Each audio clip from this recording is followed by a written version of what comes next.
Se midió la temperatura del agua con el multímetro y la sonda Thermopar, además de la resistencia de un RTD. Así, con el agua caliente a una temperatura de 59 grados centígrados, se obtuvo una resistencia medida de 121.9 ohmios. El agua tibia a una temperatura de 36.8 grados centígrados se obtuvo una resistencia medida de 114.1 ohmios. El agua fría a una temperatura de 19.3 grados centígrados se obtuvo una resistencia medida de 108.5 ohmios. Se midió la temperatura del agua con el multímetro y la sonda Thermopar, además de la resistencia de un NTC. Así, con el agua fría a una temperatura de 18.7 grados Celsius, se obtuvo una resistencia medida de 13.16 kiloohmios. En el agua tibia se obtuvo una temperatura de 35.4 grados Celsius y se obtuvo una resistencia medida de 6.30 kiloohmios. El agua caliente a una temperatura de 64 grados centígrados se obtuvo una resistencia media de 2,083 kiloohmios.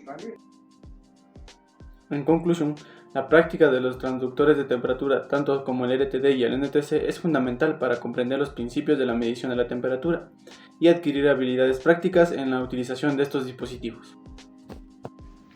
En conclusión, los RTD y los NTC son tipos de sensores de temperatura ampliamente usados, pero difieren en sus características fundamentales.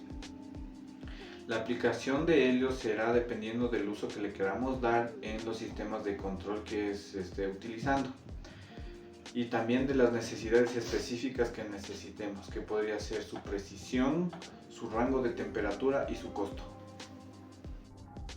En conclusión, el uso del termistor NTC en la medición de la temperatura del agua ofrece una respuesta rápida y precisa, debido a su sensibilidad a los cambios térmicos.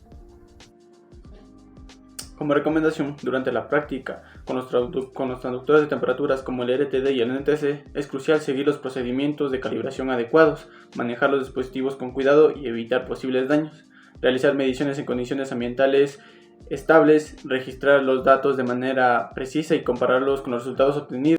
Una recomendación es que hay que tener en cuenta que el RTD, mientras aumenta su temperatura, aumenta su resistencia, y si disminuye su temperatura, disminuye su resistencia. Se recomienda mantener el termistor correctamente sumergido en el agua durante la medición, esto para evitar lecturas inexactas.